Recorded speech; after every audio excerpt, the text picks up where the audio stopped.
Hello guys, मैं श्रीधर मुंडा। मैं फिर से आपके बीच में आया हूँ। मैं वीडियो प्रारंभ करने से पहले, शिक्षा के बारे में बताने से पहले आपको मैं एक बात कहना चाहूँगा और ध्यान से सुनें। आप इस वीडियो को देखें और सब्सक्राइब करें और मेरा वीडियो को लाइक भी करें और हो सके तो ज़्यादा से ज़्यादा शेयर करें ताकि लोगों को मेरा वीडियो मिले और वो भी कला के क्षेत्र में आगे बढ़ सके। मैं अगला भाग लेकर आया हूँ, भाग नंबर 2, कला में शिक्षा एवं शिक्षा में कला अंतर। तो आप इस वीडियो को गौर से सुने और गौर से ध्यान दें। तो मैं आपको बता दें कि जब हम कला के बारे में देखते हैं तो गौर से सुनना चाहिए और गौर से पढ़ना भी चाहिए। यानी सुनिए आप। जब हम कलाकार द्वारा एक चित्र की, एक वस्तु की बात करते हैं तो जिस प्रकार के बनाने की ओर हमारा संकेत होता है ना, वह उस तरह का है जिसे हम रचना जो हम लोग कहते हैं, है कि नहीं? क्योंकि यह वास्तविक कला है, किसी साध्य के साधन रूप में नहीं बनाई गई है। यह किसी पूर्व निर्धारित योजना के अनुसार नहीं बनाई गई है और वह किसी पहले से मौजूद वस्तु का रूप परिवर्तित करके नहीं बनाई गई है। फिर भी उसे जानबूझकर और जिम्मेदार ढंग से बनाया गया है।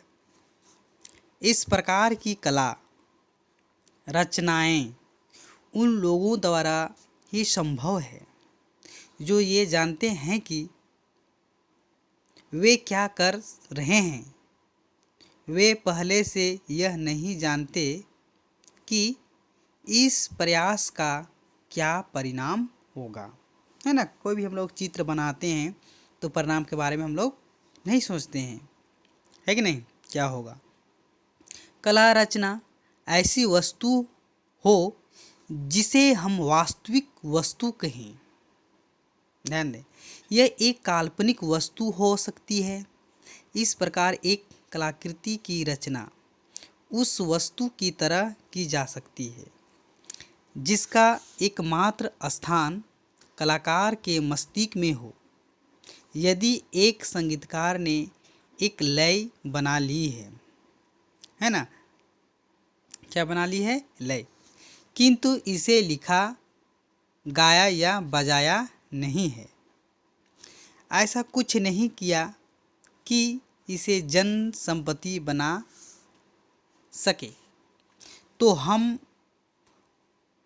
है ना, तो हम कहेंगे कि वह लय उसके मस्तिष्क में है या एक काल्पनिक लय है। यदि वह इसे गाता या बजाता है तो हम इसे काल्पनिक लय से भिन्न एवं वास्तविक लय कहते हैं, है ना? जब हम एक कलाकृति के बनाने की बात करते हैं तो हमारा अर्थ एक वास्तविक कलाकृति बनाने से होता है। यदि कोई कलाकृति कलाकार के मस्तिष्क में ही है तो उनसे कलाकृति के लिए केवल योजना बनाई है ना?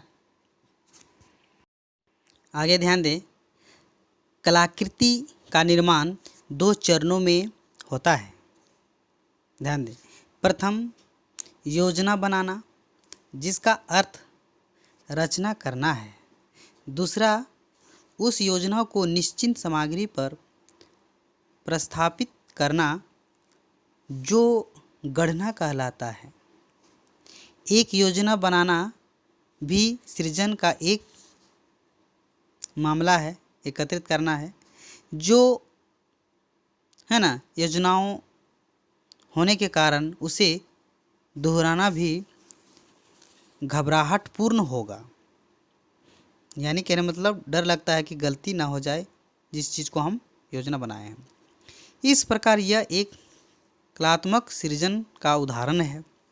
इस प्रकार की कलाकृतियाँ किसी निश्चित उद्देश्य को पूरा करने के लिए बनाई गई होगी, अर्थात दूसरों को सूचना देने के लिए या स्वयं मतलब खुद हम लोग को योजना का स्मरण दिलाने के लिए। इसके अनुसार इनका बनाना कलात्मक सृजन नहीं होगा। वास्तव में यह सृजन बिल्कुल नहीं है और यह करने की योजना एक विशिष्ट प्रकार की दक्षता है, अर्थात कलाकार का शिल्प है ना।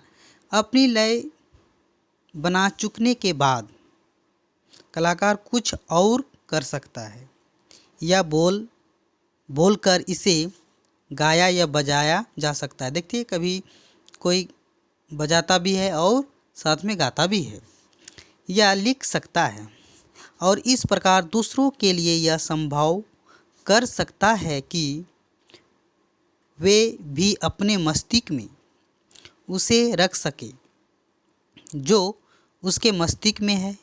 किंतु संगीत वाले कागज़ पर जो लिखा या छपा है लय नहीं है, ये कुछ ऐसी वस्तु है जिसका बुद्धिमत्तापूर्ण अध्ययन दूसरों को अपने मस्तिष्क में उस लय को बना लेने की सामर्थ्य देता है। अर्थात वह कागज पर केवल संकेत चिन्ह है जिससे सारांश या कोई संगीतज्ञ ही उसे पढ़कर उसका अध्ययन कर सकता है। 3 बातों को आप गौर से ध्यान दें और समझने की कोशिश करें। आगे है कल्पना करना। अवश्य ही वह कार्य है जो वास्तव में किया जाता है, किंतु कल्पित विषय स्थिति या घटना ऐसी चीज़ें हैं जो वास्तविक या अवास्तविक हो सकती है।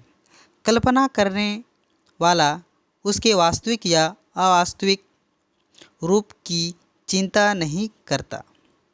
बहाना बनाने वाला भी बिना विचारे बहाना बना लेता है, आप देखते होंगे है ना।